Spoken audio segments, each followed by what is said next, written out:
That would be great.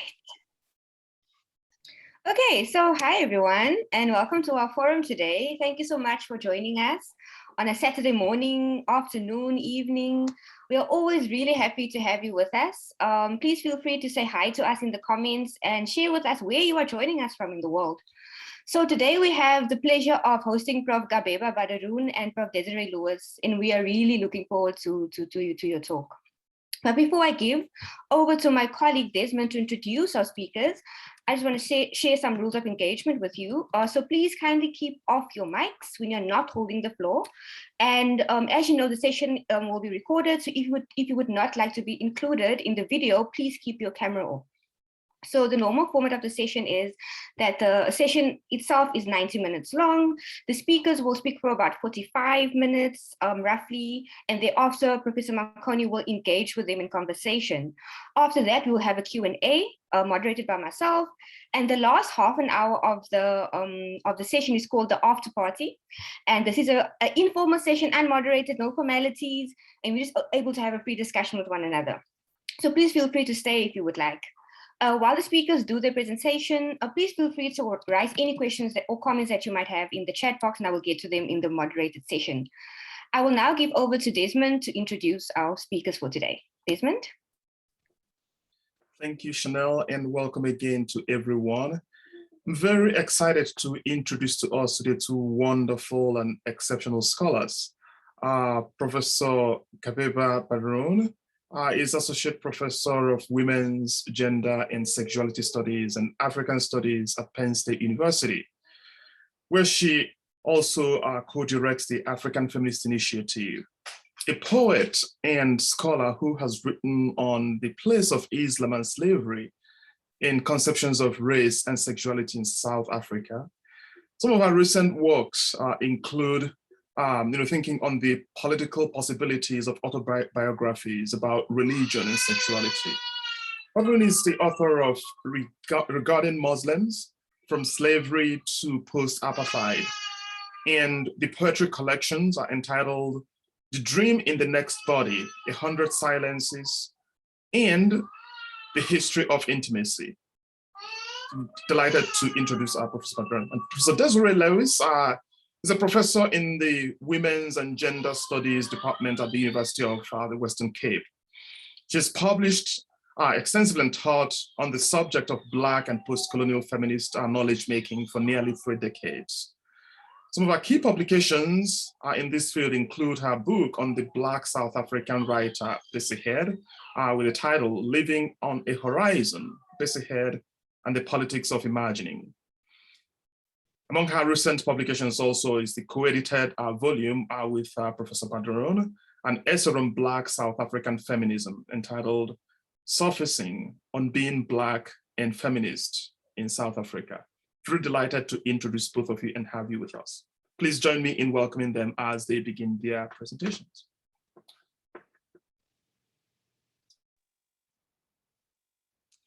Thank you very much for, sorry, can I go ahead? I was just going to say that, though Desmond very kindly introduced me first, you're actually going to be speaking first. Oh, Gabeba and I had a short chat. Thanks very much for that warm introduction. Gabeba and I originally thought that we'd do a dialogue, which would be quite dialogic, but we realized that that was a bit optimistic, so it will still take the form of a dialogue, but fairly structured. So I'll go first. And as many of you know, we'll be speaking very much to thinking about servicing Black South African feminist writing with reference to a book that we co-edited, which is published by Wits University Press. It came out this year. And what I want to do to start off with is respond to 2 questions. And one is, what does it mean to surface Black South African feminist writings in relation to the book, but also as an ongoing political and intellectual project? And the other question is, what are the key epistemological interventions made by many contributors, as well as, of course, broadly, aspects of South African feminist thought more generally? So starting with the question of surfacing Southern African feminist writing. In a recent talk for this forum, Pat McFadden argued that feminist writing is invisibilized in broader traditions laying claim to being newly radical, disruptive, decolonial. And I think many people here attended that talk. For me, one aim of servicing Black South African feminist writing is to foreground theoretical and philosophical legacies that don't have the visibility that they should, that have not been taken up by those who claim to think against the neo-colonial grain. Servicing doesn't mean servicing knowledge that's appeared only recently. In other words, this is not new knowledge. It's not sort of recently, developed knowledge. Rather, it involves interrupting different centers of authority with knowledge that has flourished over a long period. This includes oral legacies, what some call indigenous knowledges, artistic production, fiction, and often autobiographical writing and life histories. The hegemonic centers that these legacies respond to are not only white-centered and heteropatriarchal. These centers also include masculinist knowledge, often, but not only, produced by Black male authors. They also include dominant traditions of post-colonial and Black feminist knowledge, where global, ostensibly global traditions foreground very often African American feminist thought, or the post-colonial thought of those of Indian descent or West African traditions, but very rarely the feminist thought of Southern African standpoints. So the surfacing of Black South African feminist voices involves speaking back to contextually defined centers of authority and dominance.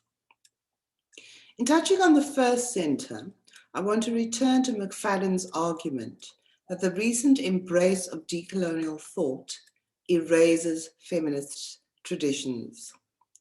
It is as though all that feminists have said could be reduced to a matter of reactively making Black women's oppression visible, or pleading to be admitted into existing canons, rather than being seen to forge new knowledges that rethink how we can understand power, struggles, or ideas about freedom. Southern African feminists are often constructed as those whose contributions are mainly pragmatic and concrete, rather than theoretical and of relevance to humanity as a whole.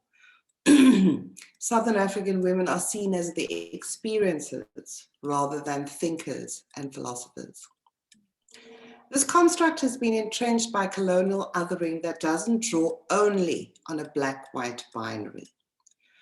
The othering often enlists intricate categorizations of non-whiteness. We tend to forget this, that Africans generally in the evolution of colonial categorization were situated at the bottom of the hierarchy of man created by Enlightenment thought, but that Southern Africans, especially Southern African women, and here we must acknowledge the history of Sarah Baartman, which the collection definitely does, was situated at the very bottom of the hierarchy that measured the human. And work by Yvette Abrams and Zini Magubani has made this very, very clear. The introduction to the collection, Surfacing, shows how this figuring of the region's people persists. Southern Africa in the global imaginary continues to be cast as a space of the ultra-oppressed, the wholly disempowered, the silenced. This is in contrast to the exoticized voices of the West, North, and East Africa, believed to illustrate vibrant pre-colonial worldviews that inform regionally distinct feminist legacies. Southern Africans, in contrast, are seen to have no history independent of anti-apartheid and anti-colonial struggles. And in the case of Southern African feminism, often no history independent of reacting to the violence, the misogynistic violence linked to apartheid, colonialism, and nationalism. The current neo-colonial edifice in which we all operate, and I think we really need to bear that in mind, we all function within this, continues to structure global feminist epistemologies in old hierarchies. And people might want to refer to page 8 of the introduction that was sent along with this invitation, where the book refers very directly to this and frames the chapters. But overall, just to say that the book insists that this positioning of Southern African feminist knowledge urgently warrants attention. The neocolonial edifice I've mentioned is often regulated by current neoliberal and neocolonial publishing and book marketing industries. These work to entrench the global north as the guardian and transmitter of all universally relevant knowledge. The takeover of many local and regional journals by Routledge, for example, Taylor and Francis, is clear evidence of this in the academy. The international publishing and book marketing industry also works hegemonically by consolidating standards of seeming universality through sheer financial power, through a form of consensus, actually. So one example is the way that our institutions here in the global south, here in South Africa, continue to insist that international publications are those published in the north, containing writers mainly from the north. And of course, accolades are associated with these. And of course, the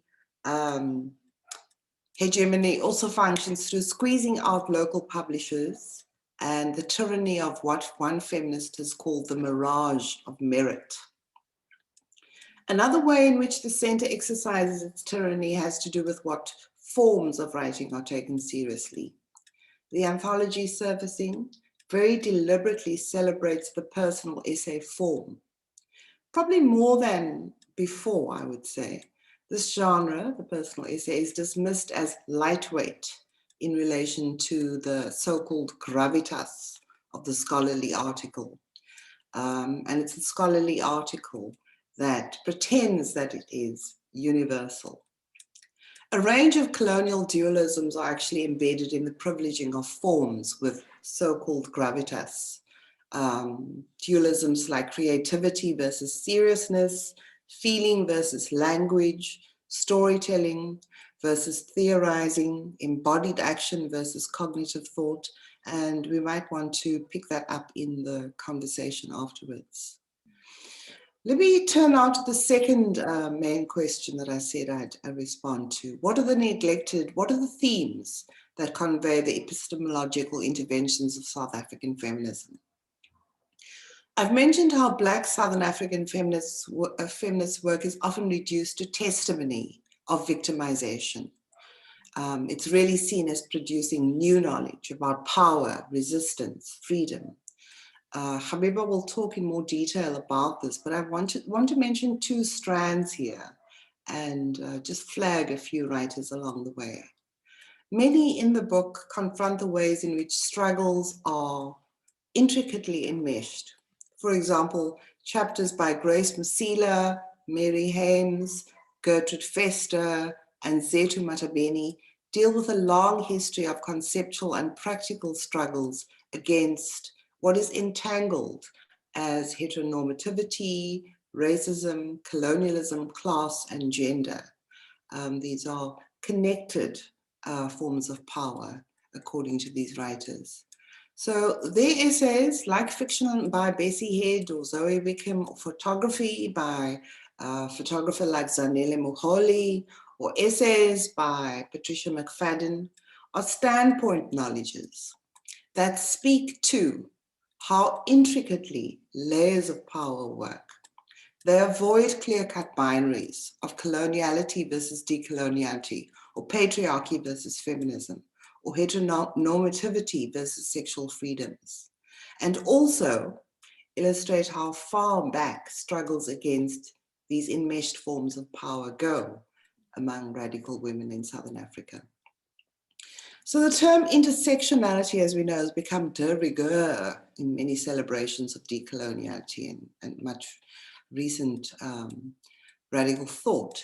But for many years, for decades, possibly centuries, radical women leaders in South Africa, Southern Africa, activists and thinkers who never used the term, negotiated complex entanglements of power and violence, and found the languages and forms to express and contest these. So a second strand I want to mention, and this is, I'm starting to round off now, is the critique of modernity. The controlling impact of colonial enlightenment modernity continues to resonate in our seemingly radical Black and counter-colonial traditions. So just in the interest of time, and again, hopefully we'll have some discussion about this here, I'd summarize this lodging of modernity made by many Southern African feminists as follows. Western modernity's real challenge, the real challenge to Western modernity is not to posit the idea of multiple modernities and relativism. It is the insistence on the authority of positioned knowledge that sees from below. As several writers for surfacing the collection also make clear, the roots of a truly transnational critical theory are not traceable to written traditions in the global north. They can be traced in indigenous or communal moral and ethical worlds that have nothing to do with northern-centric traditions of rights, struggles, or with Enlightenment humanism, the French Revolution, Industrial Revolution, the so-called birth of democracy. This kind of productive response to colonial and Enlightenment modernity is explicit in the last two chapters of the collection, Surfacing, by Yvette Abrams and by Pat McFadden. Both these writers are absolutely clear about the need to rethink humanism. Some have called this a counter-humanism, by addressing extractivist and oppressive relations between nature and non-humans, between the human and the non-human. Pat McFadden very clearly articulates this in her use of the term contemporaneity, which is a difficult word to say. I understand this term to convey much of the force of radical Black Southern African feminist thought, which refuses to essentialize a pristine, frozen, pre-colonial world, which is what certain forms of seemingly counter-colonial feminist work do, which engages critically and eclectically with the cultural and political currents of global modernity, but which is also unabashedly partisan in insisting that the knowledge that comes from understanding power in this place, at this time, matters politically, intellectually, and ontologically. And I'll stop there. Thank you. Thank you. Brilliant. Always a hard act to follow. I'm going to speak, taking up some of the points that Desiree has introduced about the dynamics of the book, and hopefully allow us to engage as well with some of the themes of the book, as well as the introduction. So just a global comment on the book is that it is indeed an intervention, both intellectual and political, into the ways that our conception of an education has indeed venerated the North, and therefore colluded in silencing forms of knowledge and sources of knowledge in the global South. And my own education at the University of Cape Town embodied this. It took a long time for African literature, African sources to make themselves felt in the non-specialist African literature courses or the African studies courses, but in the ways in which we conceptualize an excellent education. And that actually took a series of controversies to bring to the surface, even back in the 1990s. And of course, these continuing controversies have manifested themselves into this decade as well. And therefore it is a powerful political intervention that takes an intellectual form, and I will also say a form of really powerful and exquisite writing. Those of you who have read political interventions in the form of writing that do not beguile you with their quality will not find that problem in this book. It's really beautifully written, a pleasure to read. And it is also a book of vision, of dreaming, of imagining different political futures. So it is a book that then implements the political possibilities of having new visions entirely about the world. And to exclude Black feminist visions from this is, of course, to exclude the many possibilities that manifest themselves in the kinds of activism and writing that have manifested themselves for over a century, literally. Black feminist writing that is over a century old. So this is part of the trajectory that is drawn on in the book, and indeed is continued in the contributions of the chapters. The book itself is divided into 3 sections, which we have titled Unmaking, Positioning, and Remaking.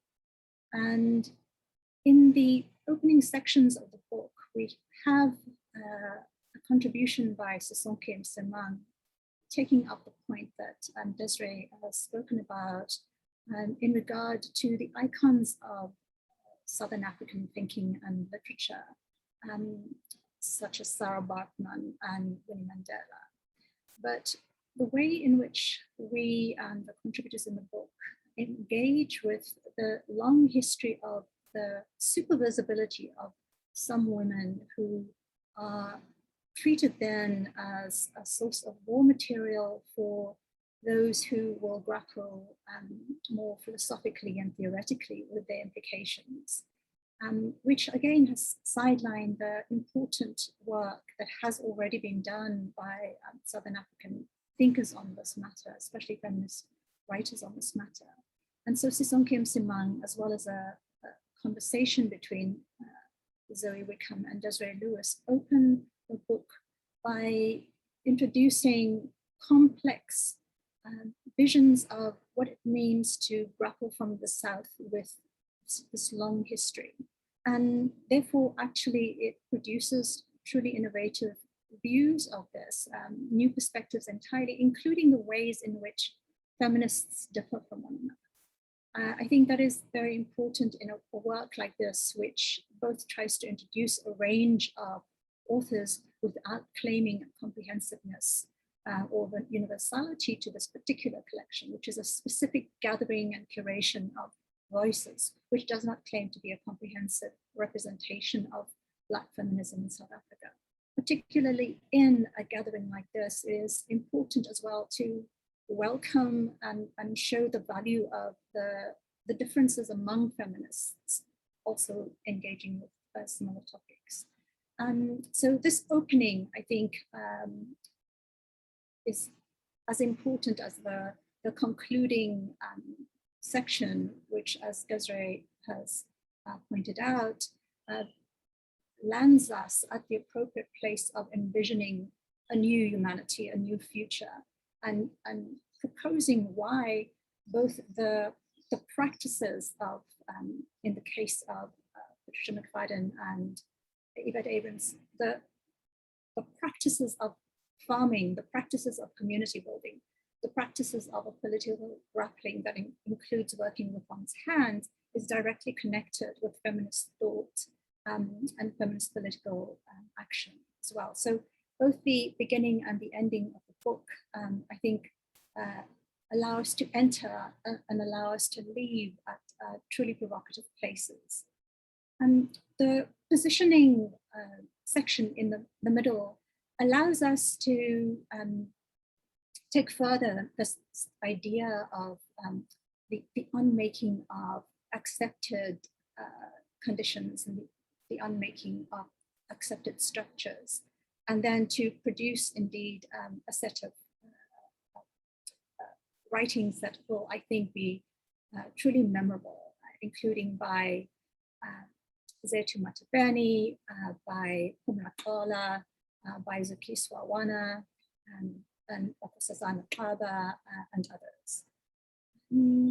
I want to as well position our book again as not the first of these boundary-breaking books.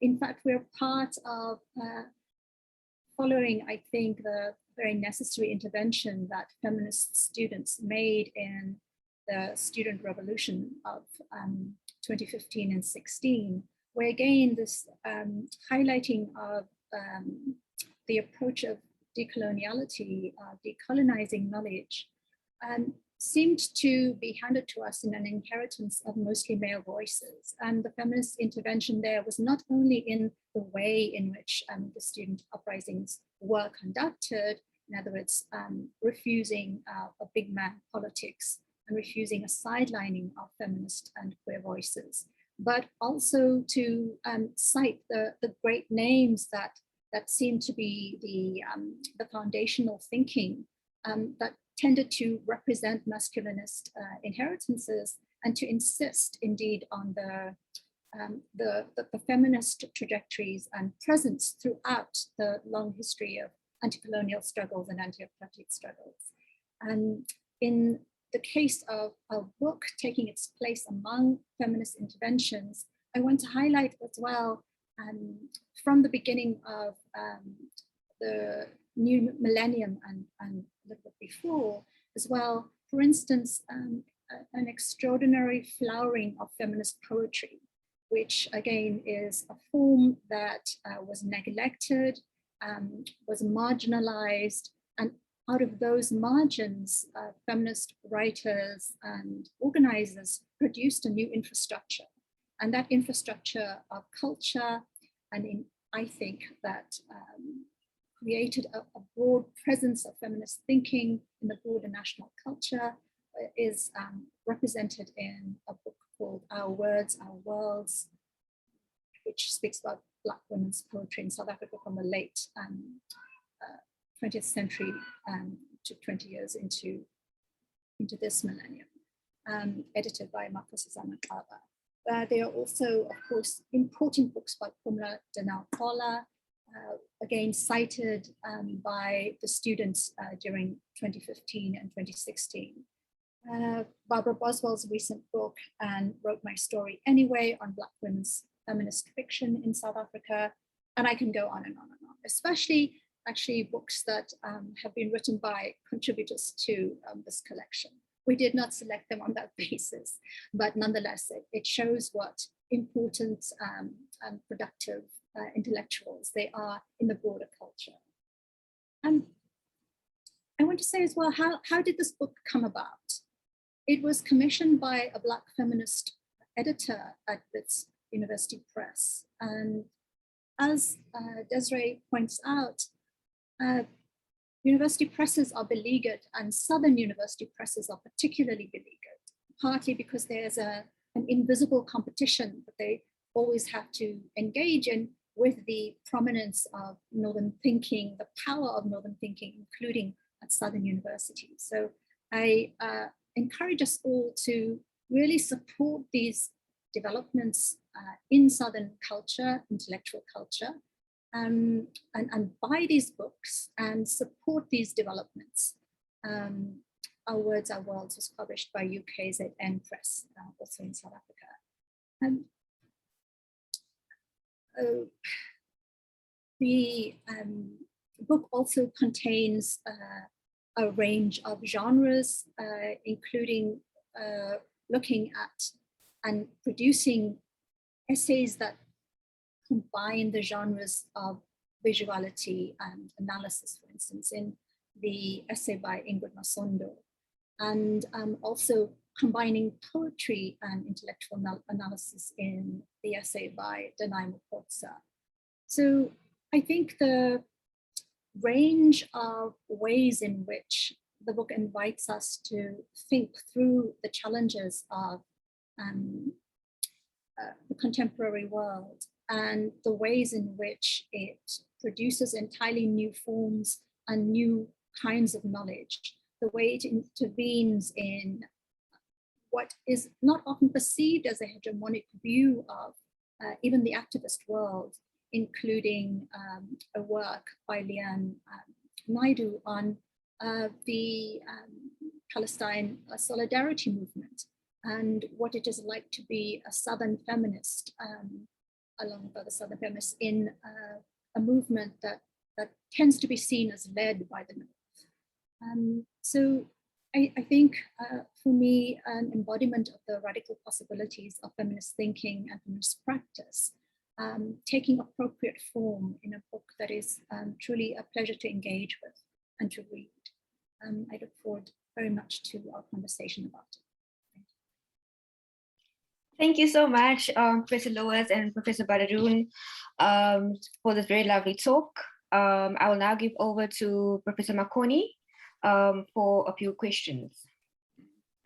Okay, thank you very much, Desiree and Gabeba. I want to divide my responses so that we can start a conversation into two categories. In the first category, I want to give you a sense of where I think we are with some of the material, at least from the language side of this debate, where I think we are.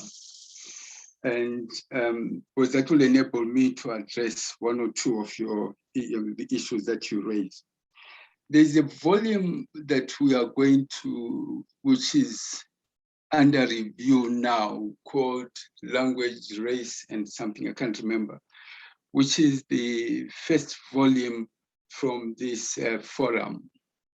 What would be interesting, I think, to Gabeba and even Desiree, is that it's not only a collection of linguistic essays on language and race. There are a couple of poems written by a colleague called Angela Unyere Idema, originally from Nigeria, as we tried deliberately to combine different genres in that book. Then there is another volume called Language in the Global South, which is made up of language essays, but they are a series of interludes in which we interview a number of different scholars. We interview one Black feminist, and then we interview Jean and Jane Komarov, who are the mother and daughter, Ophelia Garcia, etc. So what we're doing there, which is to some extent is a more modest version of what you guys are able to do more effectively, was to combine different genres. So there is a sense in which I think, at least in terms of stylistically, there is a confluence, a meeting of minds about how these things can be handled. My second point which I want to raise is this. I find your interventions quite enlightening, but I'm more interested perhaps in the more practical aspects of the discussions. I'm interested in knowing, for example, are there any feminist programs which deal with issues about curriculum, for example? Let's say, are there courses for teachers on feminism so that these teachers can then go and teach at secondary school or at elementary school? Since so far, some of the debates have been at the university level, I'm more interested in seeing how some of these ideas that we are discussing can be disseminated at lower levels of the educational system, since a majority of individuals don't go and get as far as the university. So I'm more interested in the applied curriculum aspects of our discussion.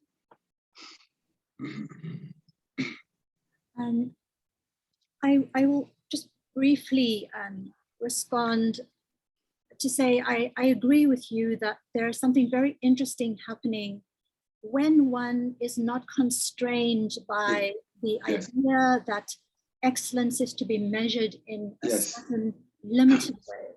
Yes. The Northern Academy is very limited in that way. Yeah. One can see this in the repetitive, very narrow range of PhD topics, and definitely the ways in which people are rewarded and given permanent jobs as well. Yes. Very, very narrow. And it is in fact people who are pushing this, it is true, very gently, but people who do not fit easily, such as people like Abina Busia, who's both a poet and an intellectual, Evie Shockley similarly, Tsitsi Jaji similarly, pushing the university through their own accomplishments to recognize, there are people who do mix genres or genres. In response to your very good question about feminist curricula and courses for teaching teachers, Mary Hames, who contributes one of the riveting chapters in this collection, speaks about her own work. By the way, going back to the 1970s when she was a student and activist, always insisting on and inserting feminist questions and debates into what was the dominant anti-racist struggle of the time.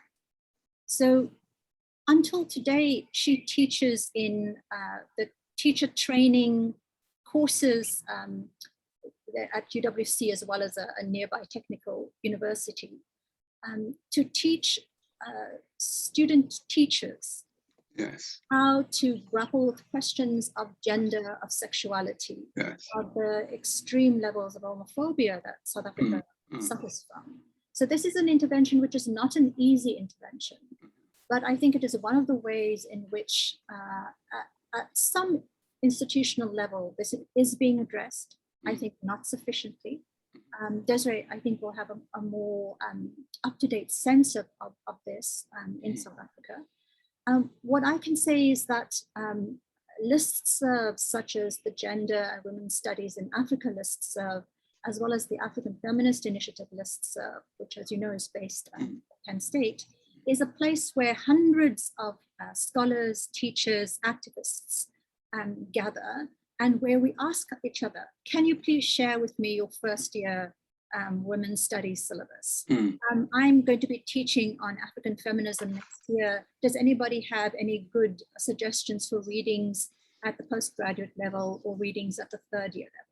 So there are informal ways in which we are drawing on one another as resources. Informality is necessary and important intervention, but it cannot replace what is absent in the more institutional structures. So I think your question points to the need to embed this far more deeply into the way that we teach anyway. Okay, please give me for jumping in there. Thanks, Gabeba, for that response, and thank you, Sanfree. So I'll start with the second question first, because that's where we ended. The question of interventions and, in some ways, encouraging a sense of teaching and learning and knowledge dissemination at a very broad level and not only within the university. This is, as Gabeba stressed, a huge issue. And it's certainly not an issue that could be taken on by, the feminists who are working in particular pockets as hard as they can anyway. I think my sense is that also, it's so important to think about who actually takes responsibility for this, because again, I want to go back to McFadden's comments in the last a previous seminar, where she spoke about the fact that it's so difficult to get feminist voices to be heard even within the academy, So actually it is a collective responsibility among all of us who call ourselves radicals, who call ourselves decolonial, to try and ensure that particular knowledges are disseminated, that particular ways of being taught are popularized. So I don't think it should be the responsibility only of a particular group, but of, you know, the collective who defines themselves as wanting to make interventions. So that's a bit of passing the buck, possibly. But, that is really because so often I've found, you know, that this question becomes, well, what are you going to do? I'm really working really hard. I want someone else to also do the work with me because they believe, they say they believe the same things I do. So, okay, moving on to your first question, Sinfree. I'm very glad to hear that you've included poetry, that you've included, in the interview form, I think is really an exciting form. One of the things though that I do want to raise is the way in which very often the inclusion of alternative genres like poetry or you know, autobiographical pieces or interviews becomes a kind of an interlude. So it's kind of almost entertainment on the side. And one of the things that we did try and do in this anthology was to absolutely centralize a different genre as being pivotally important and as being a source of knowledge, not simply as a source of experience, because I think so often genres like poetry, and I'm really glad Gabeba pointed out this absolute centrality of poetry in South Africa, especially poetry as intervention, as epistemological intervention. She herself has played a central role in this. And there are more recent poets like Koleka Butuma. Sorry, I'm digressing here. But I just want to stress also that so often there's an almost kind of, don't want to use, I'll just use the word opportunistic way of including certain forms so that it seems to be kind of like interesting and engaging and appeals to a wide audience and, you know, kind of can be sold to a trade audience, as a trade audience. But in some ways, it's not registered as real knowledge. And of course it is. So that is, for me, just a caution. It applies very often in the case of Black women's writing, not only in South Africa, but globally. And I think very often Black women have spoken very critically about the way that their work is reduced to the autobiographical, seen as simply a kind of insight into my life. So you see my life and, you know, it's lovely for you. And as Gabeba has pointed out, it becomes the subject for someone else's interpretation. So this is not a response to your project, but just a caution that's thrown out there about the challenges that sometimes come with the inclusion and incorporation of seemingly alternative genres into other studies that include more mainstream genres. Yeah, because this is interesting. In this particular volume where we have poems, the chapters that we have, we entitle them conversational chapters.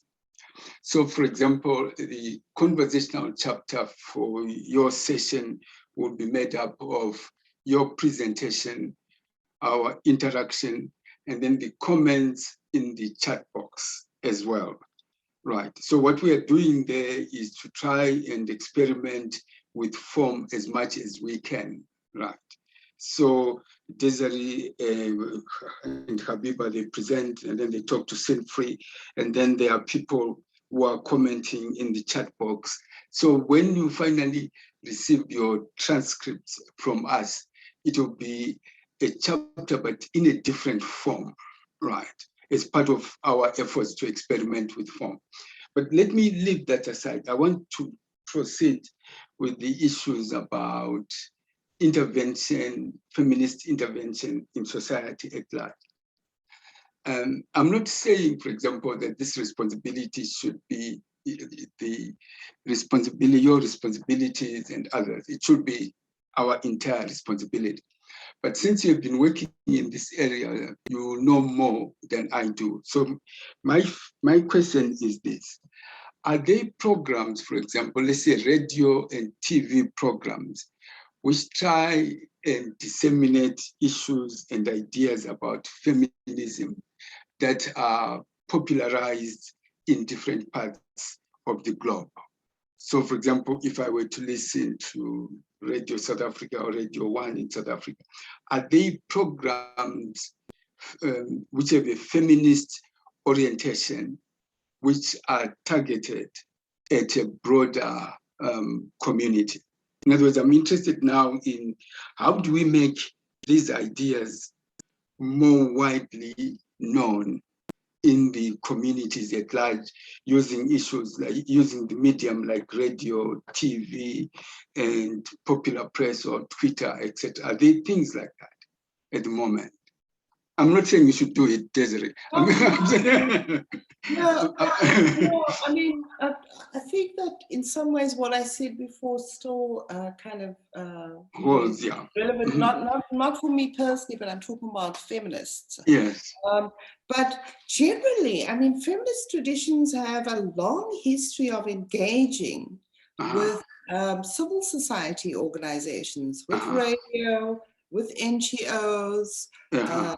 You know, being involved in South Africa, many feminists who work in the academy are on the boards of organizations, yes. which include shelters, produce kind of, you know, consciousness raising activities. So, I mean, feminists have been probably especially proactive in moving outside of the academy and disseminating knowledge beyond the confines of the academy. I think other academics who do define themselves as radical have been far less proactive.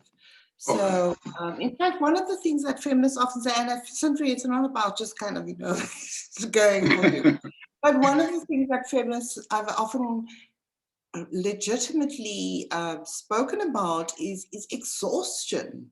You know? No, but seriously, because of the amount of work you have to do. Of work that often go into being a feminist in the academy, because you are really a feminist simply in the academy. Part of being a feminist academic is also to engage in the wider world and also to engage with students in a particular way.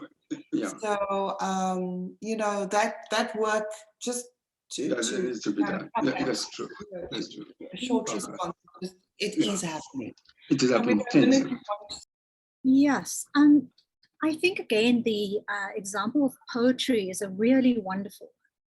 If you look at this book, Our Words, Our Worlds, you will see that what I spoke about as a new infrastructure for culture was actually, in literal terms, not only metaphorical terms, created out of precisely the kind of work you're talking about, Cynthia.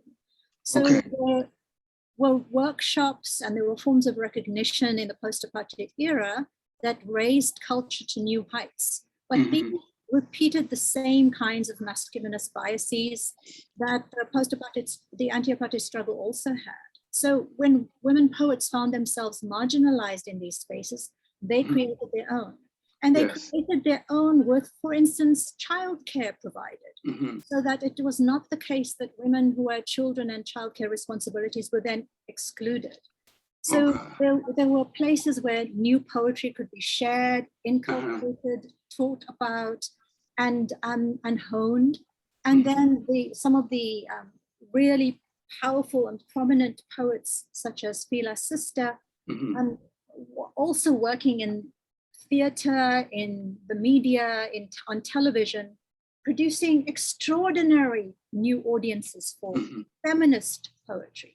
And that is why I say, I think that this generated broader view and understanding and feeling of feminism in a broader national culture that really manifested itself not only, but prominently in the student movements of 2015, 2016, which, may I point out, I've spoken about the over the century-long history of women's participation, active leadership of struggles in South Africa. But the student movements of 2015, 2016 were the first time in which those feminist activists insisted that gender and sexuality be equal to the primary purpose of the Fees Must Fall struggle. Importance. So that to me is a manifestation of the transformation that had happened, not only due to poetry, so also due to intellectuals like Desiree, like Pat McFadden, like Pumla Kola, Amina Mama, who were cited by the students in their placards, who held up poetry on their placards, right? So yes, that work is necessary. That work has also been done. There are feminists who are using podcasts, who are making videos on YouTube. There are new ways, indeed, that this work is being done in new ways. Not newly done, but being done in new ways. Okay, thanks a lot. That's fair. I have hogged the floor for too long. Let me give over to Chanel. Chanel. Okay, sure. I'll read out some comments and then questions. Okay, so first comment is from Loreen. A great presentation, and agree with Desiree on the exclusion and marginalization of scholars from Southern Africa and the contribution to feminist scholarship. I'm speaking as an academic within a UK university. Then Vishna, let me just quickly. Professor Baderoon, I resonate with your comments about the very narrow range of PhD topics that are encouraged in Northern universities. It can be very discouraging when certain topics which we as students wish to pursue are viewed by authorities as unpublishable. Thank you for your insightful comments on this topic. And then I've also put my question in the question box because though I'm a moderator, I don't want to abuse my power. So let me read it out. In the chapter, you speak about how the concept of African feminism is sometimes invoked in an essentialist or simplified manner. Can you elaborate on this? Also, why the need for African feminism when Black feminism exists? And then someone also agreed with me on that, so I just want to read out that comment as well. Following on from Chanel, my question would be more how we can create interactions or discussions between Black feminism and African feminism, identifying convergences and divergences that do not silence African feminism in ways that make it only about people in Africa. So if you can perhaps take that for now, and then I can read the other questions. Okay, a lot. So, Gabeba, where do we start? How about that? African feminism, Black feminism. Yeah, well, that's the really challenging one. So, I mean, the introduction does talk about and make our shared viewpoint clear about our unease, in a sense, with our preference for Black feminism, which we use in the title Black Southern African Feminists. One reason being is that there is incredible regional diversity, and there's an ongoing discussion about what African feminism currently means, which I myself am grappling with. I think Gabeba is grappling with also in a very individual way.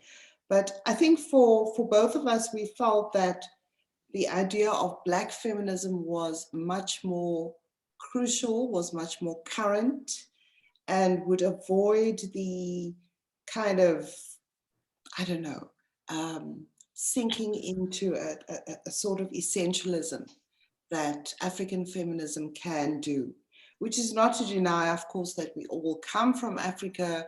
We speak from a perspective that takes the continent's history, the continent's colonial and decolonizing history into account. But I think to ossify African feminism, and this is to go back to McFadden's talk previously, can be very counterproductive. So that's just a provisional response to that. Yeah, Gabeba. Thank you, Desiree. And for the questions, it's really part of the pleasure of this forum is just the engagement with also the other participants. I agree as well that we had to think very carefully about terminology, even the word feminism itself. So, some of the contributors speak about this. I think as well, in my own experience, not to romanticize the 2015-2016 student protests, what I noticed in a 2016 set of debates at a conference is that there was very little knowledge of African feminism at the same time as the term African feminism was being circulated. And I think that we had to take a very careful perspective as South Africans, not to speak for African feminism in a way that did not reflect either our intention or really the moment of this ongoing, I think, reflection on what this term means. Desiree has been part of the African Gender Institute. I'm now part of an African Feminist Initiative. We are definitely engaging with this term. I don't reject the term. I think that it is in motion. And I think that part of our, what we were critiquing was the way in which certain terms, whatever they be, did not take a sufficiently Pan-African approach and take an account of the many dynamics around the continent in regard to feminism. So, there are wonderful, here's a brief, I always try to surround myself with feminist books when I'm talking about the topic. So Sylvia Tamale, all people are grappling with this. So what does this mean when we are speaking from perspectives that are not necessarily always represented when one thinks the term African feminism? And this is again to think about the global South, not from a space of deficit. When we do take into account the dynamic ways in which intellectual production is taking place in the global South, our perspective is enormously richer. So for instance, the fact that the South African government has invested millions of rands into further advancing the highest level of intellectual production in the humanities, not only in the sciences, not only in commerce, but in the humanities. And the most recent national research chair, who inaugurated her chair, was Pumla Kola, who is the National Research Chair in African Feminist Imagination. That is a nationally funded space which will precisely pursue both through support for postgraduate study, research into the imagination of the future through an African feminist perspective. So if we don't think about the poor, impoverished, corrupted, diseased Southerners, suddenly we see the world through new possibilities and through new interventions. So for me, this ongoing debate is part of the richness of the intellectual production that we will see around ourselves if we take seriously the title of the seminar. Thank you so much. Okay, let's swiftly move on. I have a comment here from Aisha. Thanks to Desiree and Gabeba for this needed conversation. I'm based at the Gender Studies Department at Fura Bay College, University of Sierra Leone. I look forward to reading Surfacing, The positioning of African feminist thought has been an ongoing debate that is ever so relevant. I'm always concerned about our syllabi and reading lists. I think we have to be deliberate about exposing our students to reading works by African feminists or feminism. What I think we need is an archive we can easily access and that is well publicized, that contains the work of African feminists. Okay, and then we'll move on to a question by Tushabe. Fabulous presentation, Professors Gabeba and Desiree. Desiree, I think I missed something you mentioned about decolonial thought and its erasure of feminist theory. Would you please clarify? Thank you. Question 2. It seems to name that knowledge creation and knowledge production in academia, whether Western, feminist, or decolonial, seeks to claim a position of power. And this need for power falls in a trap of what we want to eliminate. Or how do we create and produce knowledge without reifications of power, hegemony, or hegemony? Professor Lewis, would you mind taking that one? Okay, so the first one was a comment, but decolonial thought.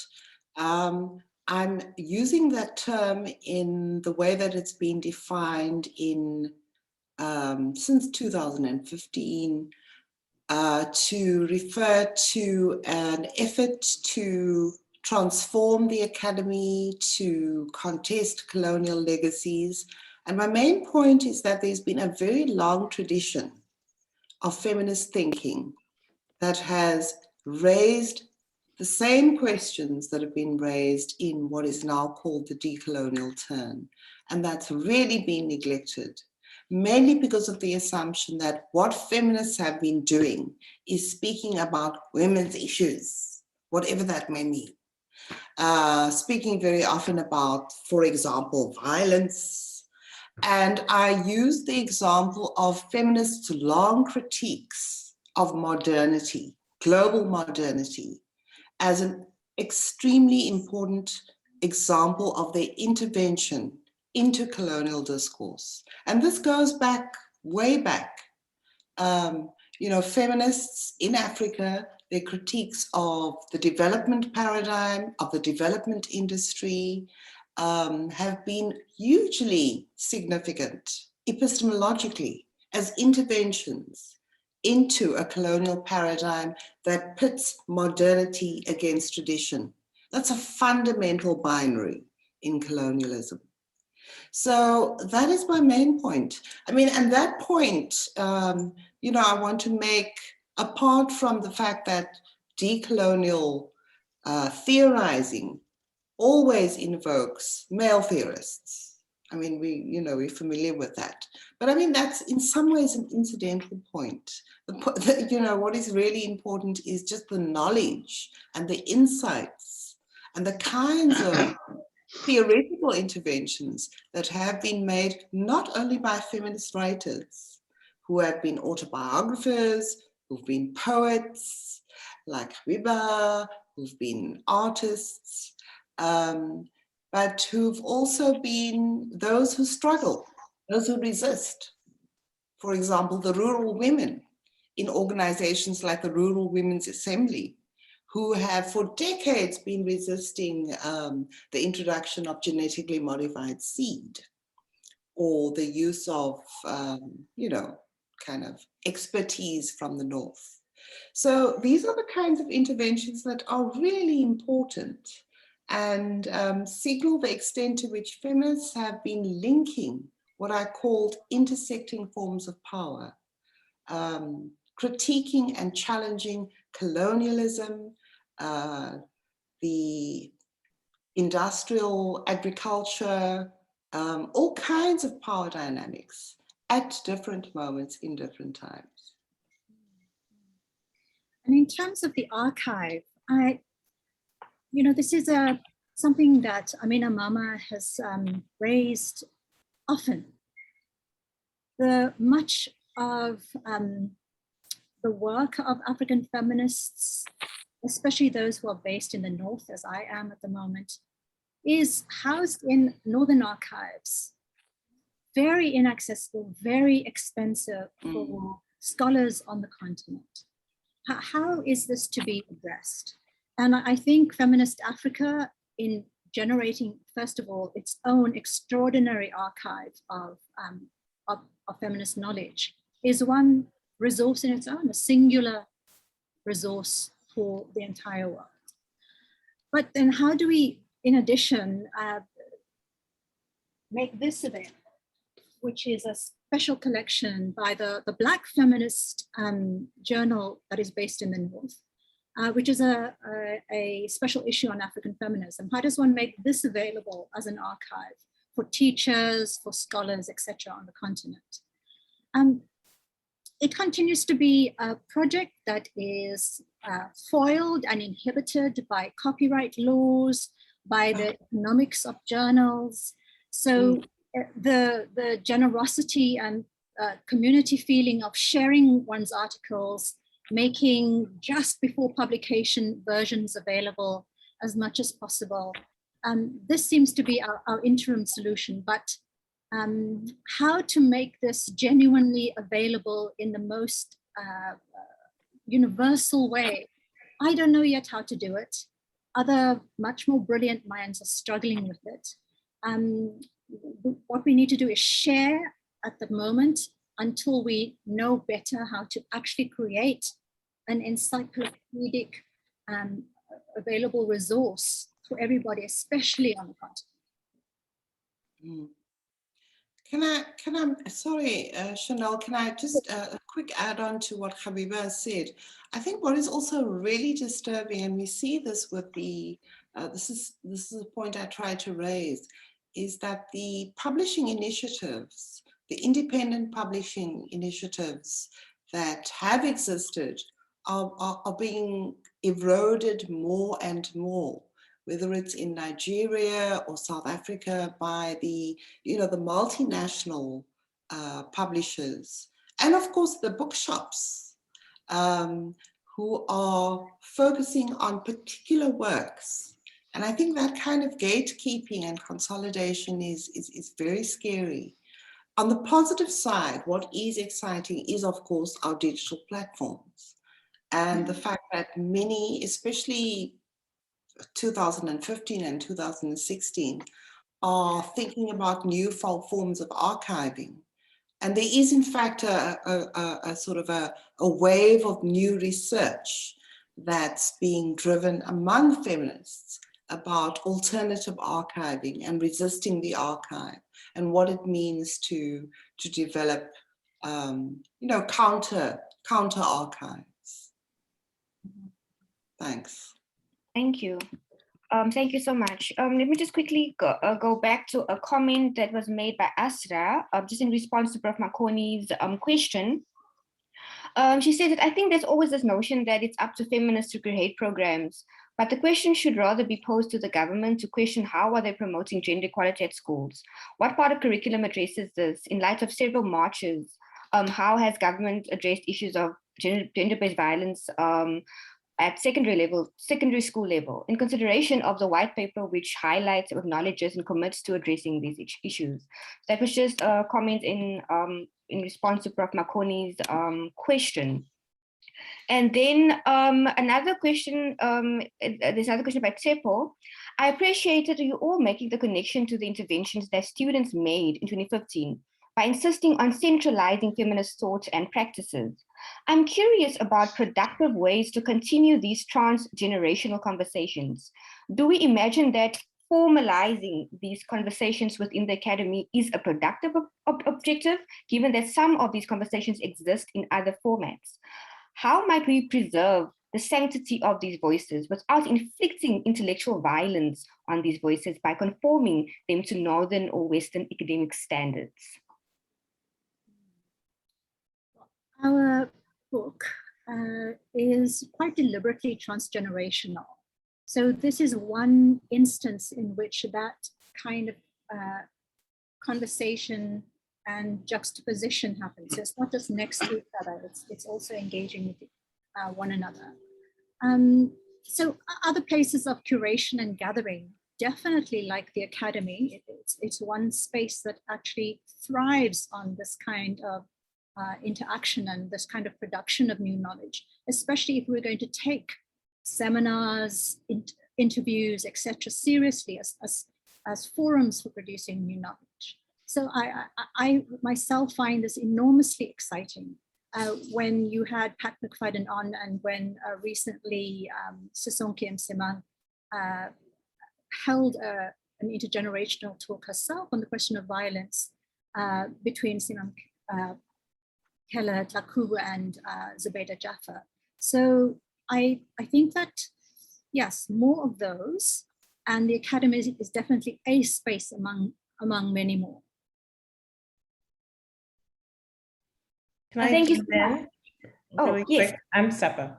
No. Thank you so much for your talk so far. And I guess what I wanted to add, I posed that question because I noticed the transgenerational conversation you all were making, although I haven't read the book in its entirety.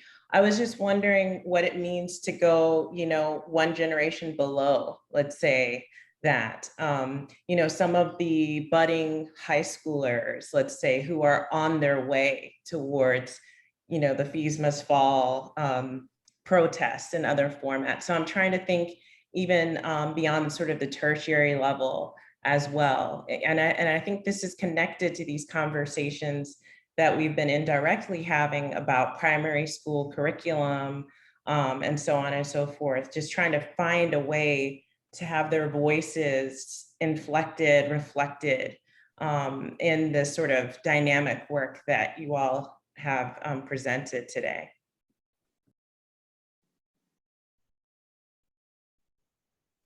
Would you like to comment, Prof. Lewis or Prof. Baderoon?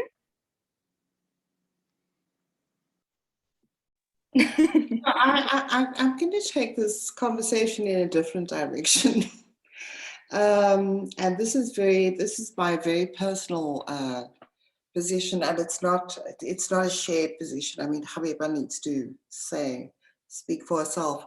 But very often the fixation with intergenerationality and the idea of generations can get in the way of some very productive, organic ways of knowledge being transferred and ideas flowing. So it's almost as if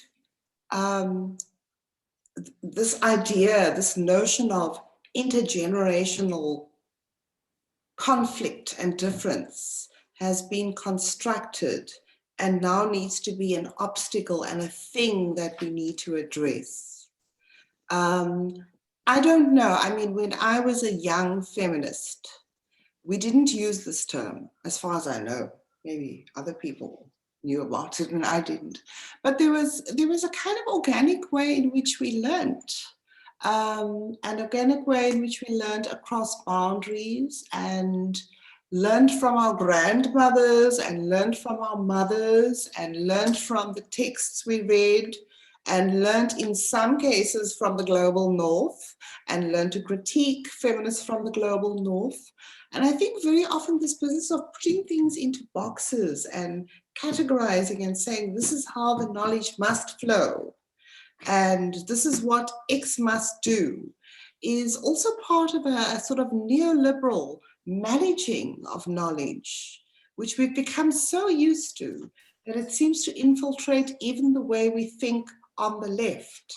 So this is not a response to the question, and I think your question is still valid and important, but I just wanted to put that out there, that very often I'm uneasy, with this idea of sort of categorizing groups and thinking about procedurally how groups are going to learn and acquire knowledge. And I'll stop there. Thank you so much. Shepa, would you like to respond, or perhaps Prof. Baderoon? No? Okay. Yeah. Okay. Prof. Baderoon? No? No, I think, yeah, I'm fine with that. Okay. Okay, so there are no questions in the chat box. So I'm just quickly going to ask a question, if you don't mind. Denai Mapotsa, in a previous article, A Question of Power, she speaks about the 2015-2016 Peace Must Fall, Rose Must Fall movement. And she uses what I think the same format, or I'm not sure if I should call it the format, form, the personal essay form that Prof. Lewis and Prof. Baderoon has spoken about. And she says that for her, it was about, it was very interesting for her in the movement how students animate their moves against structural injustice through invoking the I. And she speaks about the power of these autobiographical texts. And a lot of it then also, later on, a lot of these types of texts then flowed out of the 2015 2016 protest movement. Black Academic Voices was a book about that as well. Where this autobiographical, autoethnographic ways of going about doing research was very much a very popular thing. But I also felt it was very powerful. And I would also argue that perhaps Shackville was part of that as well. I'm not sure if you're familiar with Shackville at UCT. Students erected a shack in front of the main hall. So it was almost this idea of we want you to confront our lived reality. And I just want to go back to this idea of what feminist theory and methodology and what that can provide us. Because just to go back to what I think it was Prof. Lewis who spoke about, or it was you, Prof. Baderoon, who spoke about. This book is a book of vision, dreaming, imagining different futures. So I just want to make a link between the types of methodologies that feminist theory gives us and how it allows us to imagine differently by writing ourselves in, with I saw it as writing ourselves into the institution or onto the institution. So I don't know if that's more of a comment or a question, but if you can maybe just talk about that for, if that makes sense.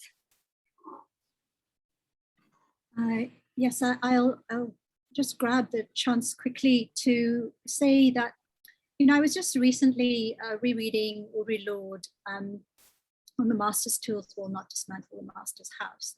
And that, is a one sentence out of an article in which she is heavily criticizing the version of feminism she was encountering in the 70s and 80s, which was so exclusionary.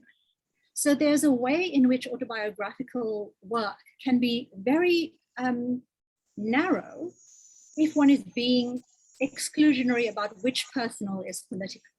So I think that it is very important that there's this central and foundational feminist method of refusing the boundary between the private and the public as a patriarchally created binary that actually excludes women from history, from making the present, from envisioning the future.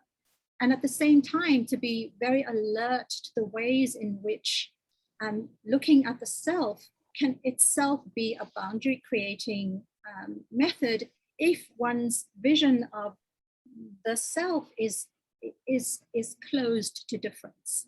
And one of the reasons I truly love the last essay in our collection, which is by Patricia McFadden and deals with that new coinage she created, contemporarity, is that it is looking at a feminist life, to use the Sarah Ahmed term, living a feminist life, to look at it not as a one of simply pushing, resisting, struggling, but Pat McFadden lives a life of joy, and she lives a life of pleasure. She has written about sexual pleasure in other writings.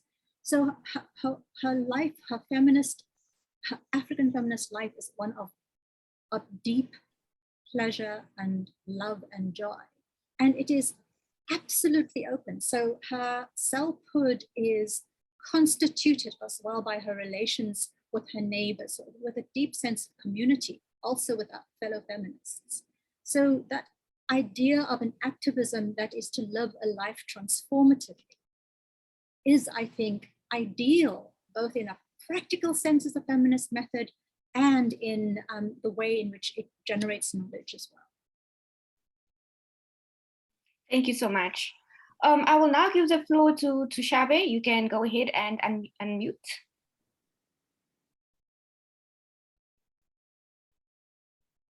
Yeah, thank you. The discussion is very fascinating. And so Desiree's response to that question of, intergenerational, knowledge, and how it,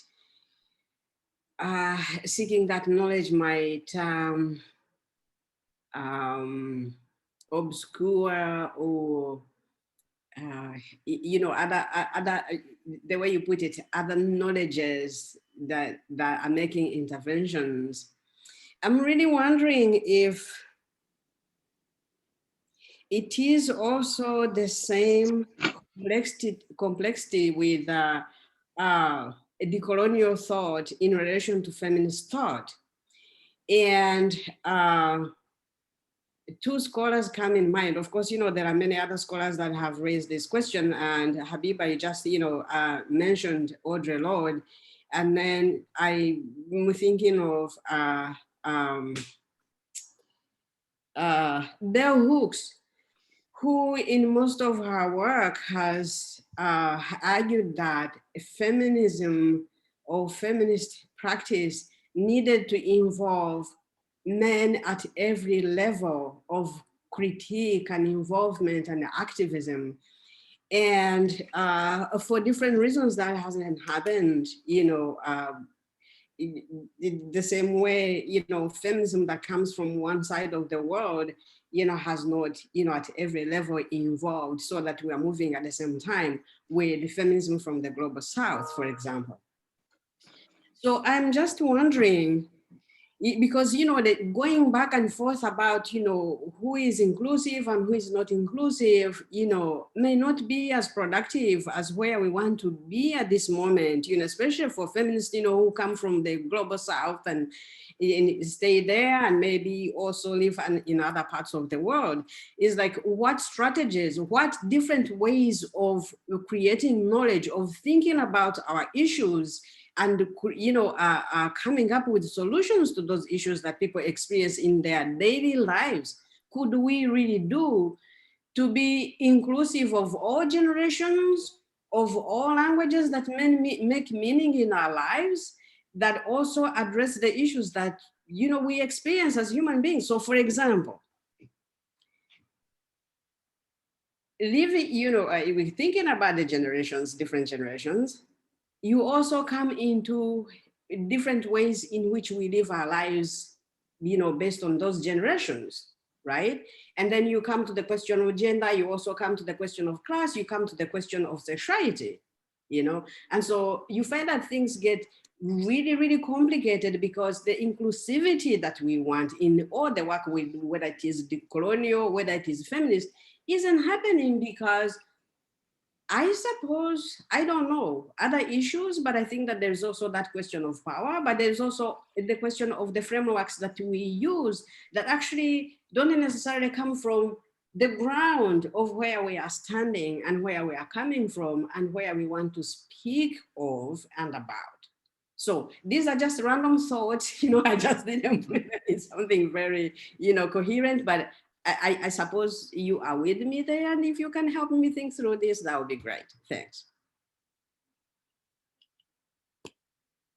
Okay, Gabeba, I think it's my turn. Shaba, no, thank you. I really appreciate your sharing your thoughts. I can see there are random thoughts that you really are giving a lot of headspace to.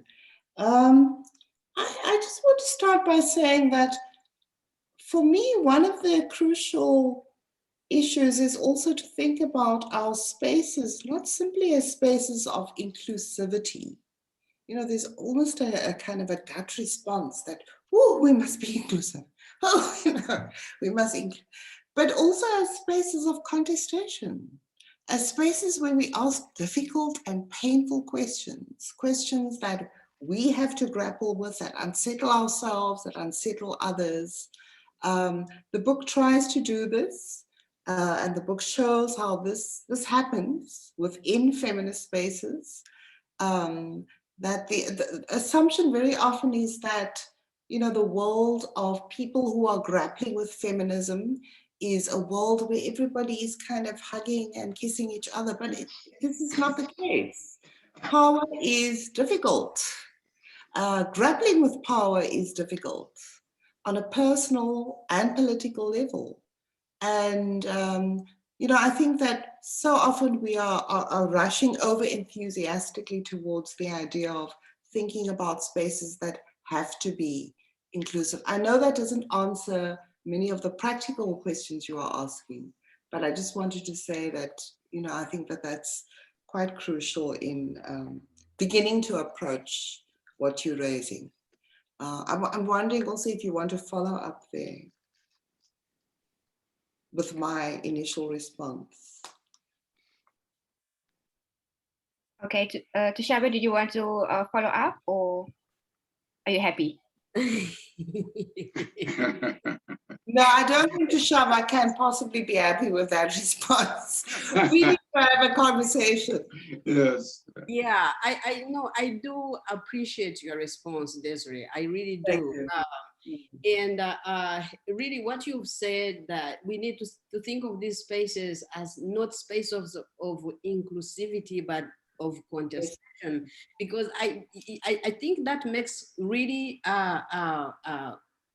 it makes sense, because, you know, that term also, inclusivity, raises its own questions, you know.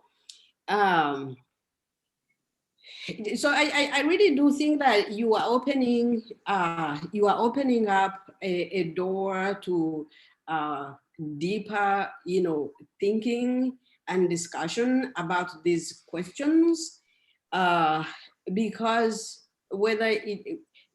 because I think creating a space where we can see each other and hear each other. Maybe we may not call that inclusivity, right? But where we can see each other.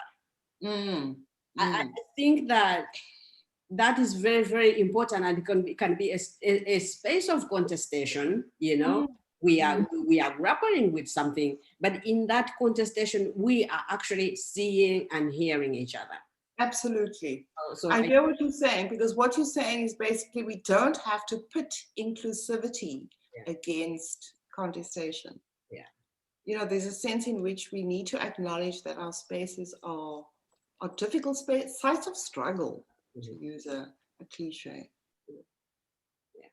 So the nature of our struggle has also relied on certain colonial inheritances, which is something that Tushabe has alerted us to in their own writing, you know, about the concept of woman as a basis for feminist intervention. And so, you know, people have on the ground very different practices of gender, and who feel excluded by the way in which the feminist struggle has been borne by women and is continued by women and is centrally conceived of as addressing women.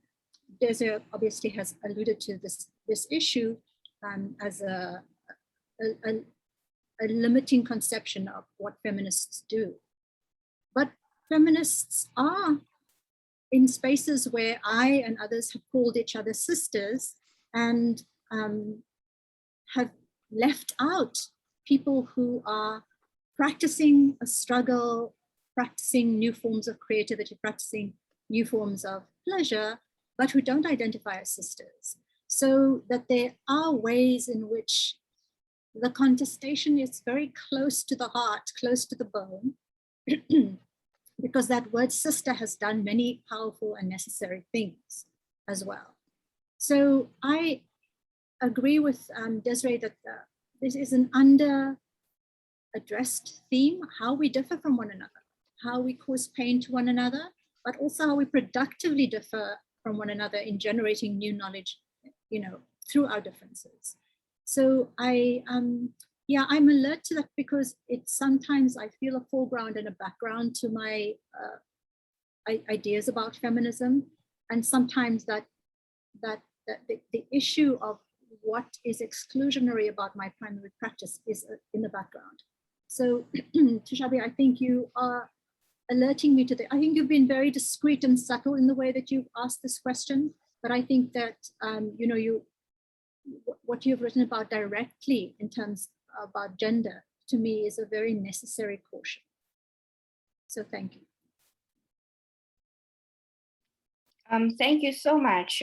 We have a comment here, and I think it might relate to what seeing each other even within contestations, or what contestations mean within feminism.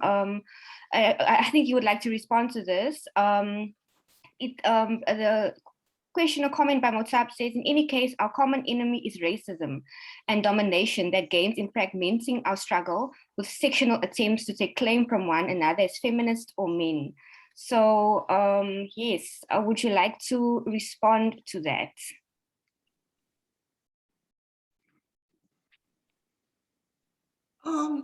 I think it would be useful to have maybe just more clarification around the comment or the question. Our common enemy, was that the word? Common enemy? Yes. Is racism. Because again, I think that relates to the ranking of oppressions which feminists, in Southern Africa, in different parts of the world, have been very concerned about. And I think the sort of foregrounding of race over and above all other oppressions can lend itself to so much abuse, so much corruption, so much distortion, and justify oppressions in the name of the sort of primary oppression. So I would like to hear some more from the person who asked the question, or made the comment. Yes, Motsab, would you like to pose your question? Or elaborate more on your question, please? So your mic is still.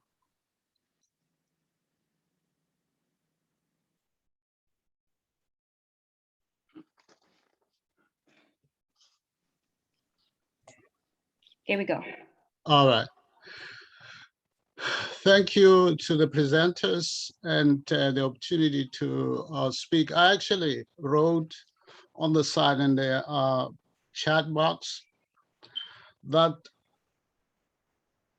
I wouldn't, there was another previous speaker in another presentation.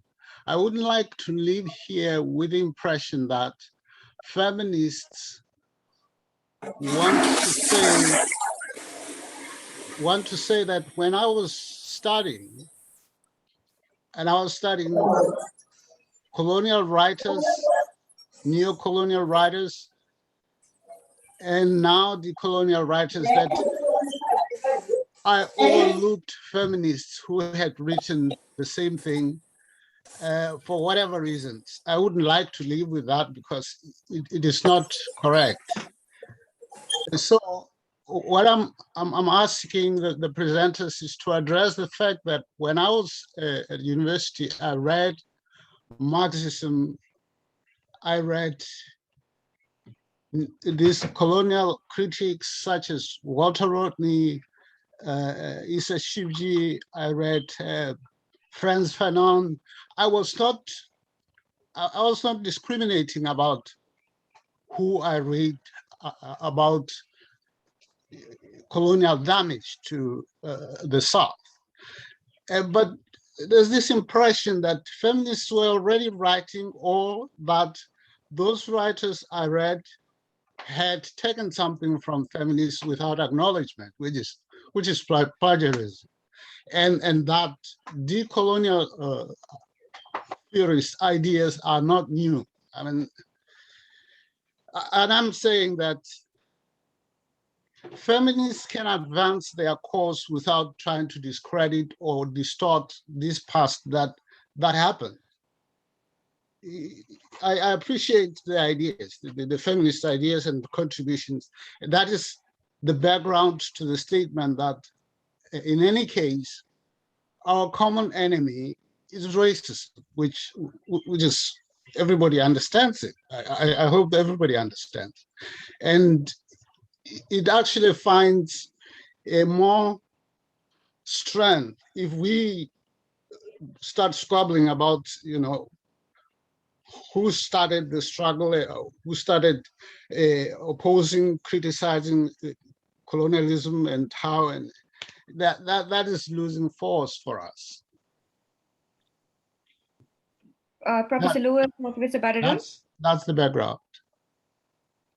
Yeah, maybe I could connect this to my response to the previous comment, which is, you know, I sometimes am very concerned about the way in which critique and contestation is defined in certain spaces. So I certainly don't see myself as someone who is squabbling. You know, I was drawing attention to certain gaps in certain knowledge forms. I probably read exactly the same traditions as you at the same time. Marxism, Shivji. I discovered feminism quite late in my academic life. And I remain absolutely, you know, empowered and continue to attach tremendous value to what I read. It's taken me to places and continues to take me to places. But my comment was that there are traditions that are left out by people who actually have the space and the time to read widely. And these traditions are simply stereotyped, pigeonholed. And I think your comment in itself is for me almost an indication of this, because you say, I'm just trying to remember exactly what you said, but feminists can somehow get on with their struggle without squabbling or discrediting other people. And that's the point. You know, what do you understand by the feminist struggle? The feminist struggle is in many ways women-centered, but it also has to do with searching for visions of being human, of relationships that have implications for us all and that affect us all, and that have to do with gender and all kinds of other dynamics. So, you know, I think I'm troubled by what you asked, or I might not be understanding what you asked. I hope that makes sense.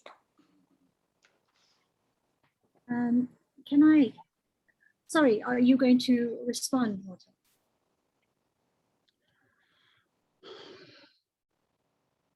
Well, I had asked in the comment I made in the chat box, I'd asked, if you read the same authors I read, can you suggest feminist authors who you think I may have overlooked at the time, or were overlooked as you imply, you know, like I'm trying to overlook in the same way as previous feminists were overlooked. You know, contemporaries of these authors, the example authors I gave.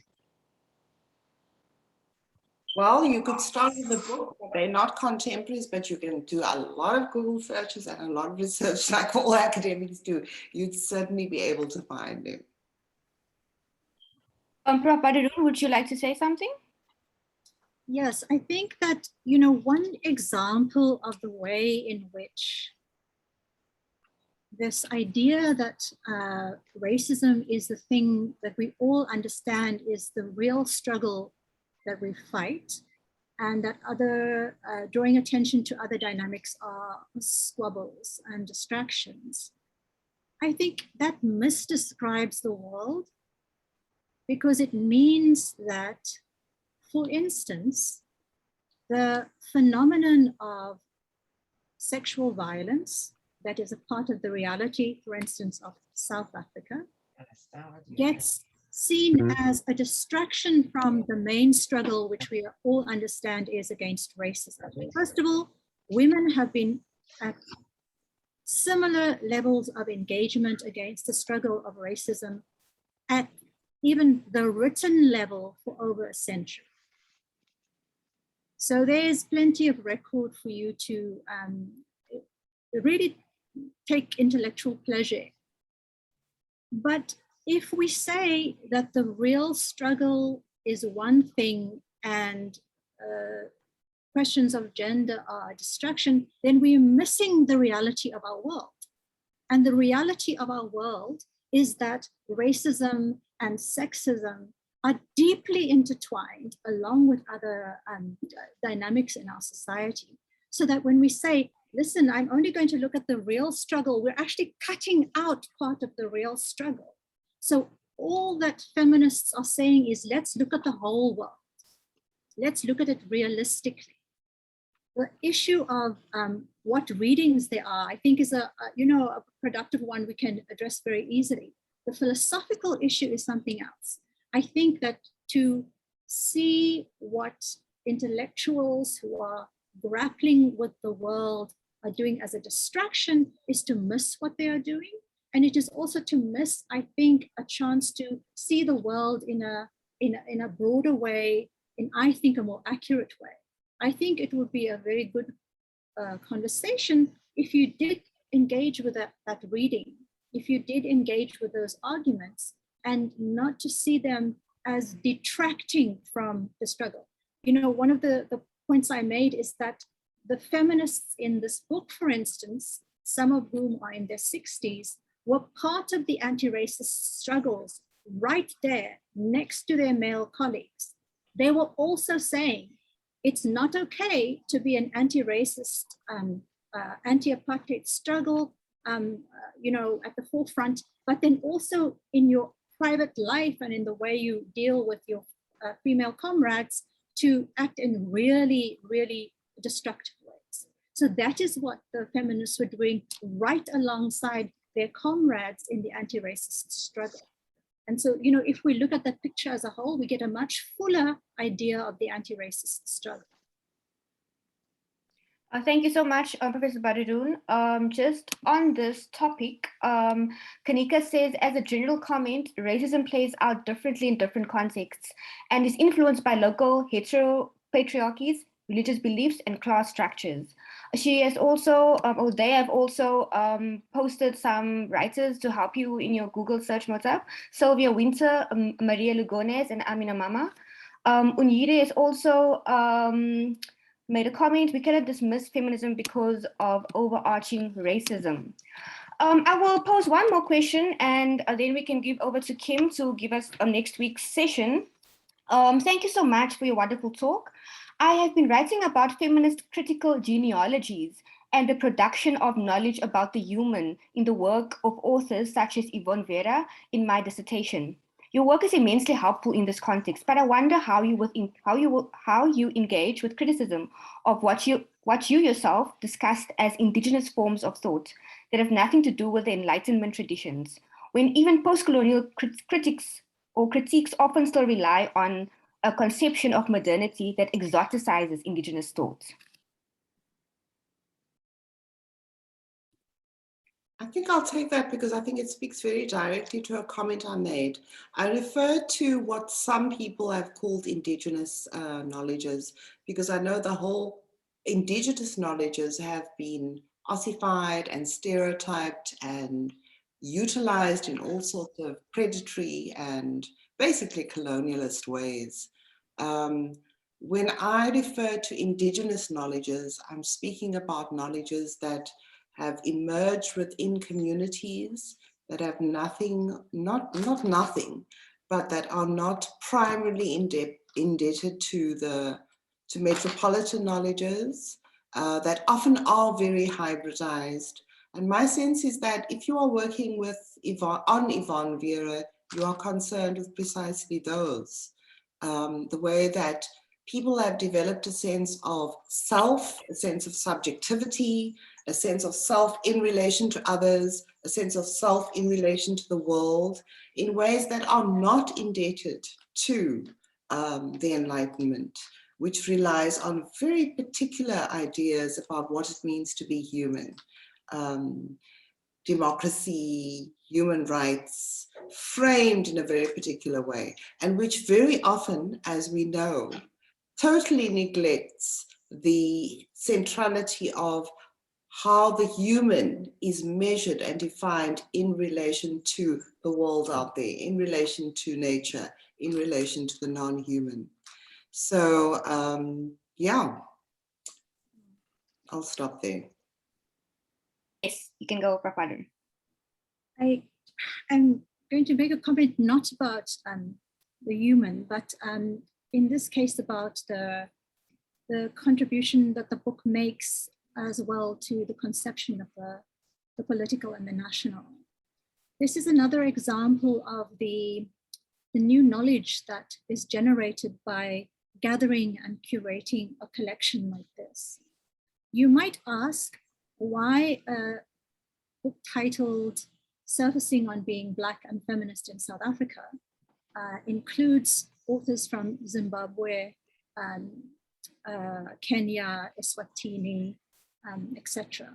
Is this just an error on your part? Or, as Desiree and I discussed and drew from the practices of feminist groups and practices around us, did we conceive of national belonging not through a passport, not through the bureaucratic processes of citizenship, but as participation, as something of a collectivity that is produced by where one participates, offers one's form of community, offers one's loyalty to, without asking this to be exclusive or asking it to demonstrate itself through bureaucratic means. So this to me is another way of showing the imagining that is at work. You know, an imagining that in some ways is, one can say, is ephemeral and exists only in this collection. But in other ways, one can say, is more powerful than the official that checks your passport at the border, because this collection says there is a way around that official. There is a way of imagining a world in which that official is not going to decide who belongs and who does not. So the idea of envisioning and imagining a world and a future, and also seeing our history differently, seeing our present more accurately, more richly, is part of the contribution that the book makes. Thank you so much. Thank you so much to both Professor Baderoon and Professor Lewis. This was a very lovely way, delightful way to spend my Saturday afternoon. I will now give over to Kim to tell us about next week's, I almost said episode, event. And I will then give over to Professor Makoni that would also like to thank our speakers again. Please read the comments. There's a lot of thanks coming in. Thank you so much. Over to you, Kim. All right, well, I'm excited that we get to keep this conversation going next week on Friday, August 27th at 9 a.m. East Coast time. We'll have Professor Gabeba Baderoon back with Ronalda Kamfer and Mako Sazana Shaba to read from the book we've been discussing, Our Words, Our Worlds. So we hope you can join us for that as well.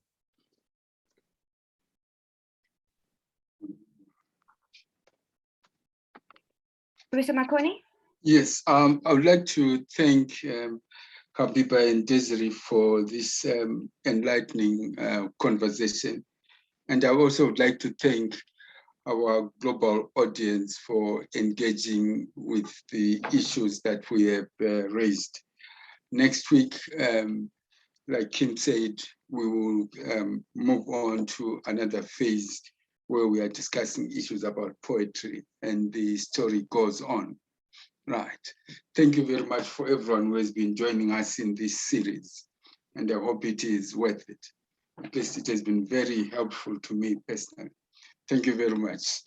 Okay, Chanel, as usual, thank you very much for the assistance in putting together all this.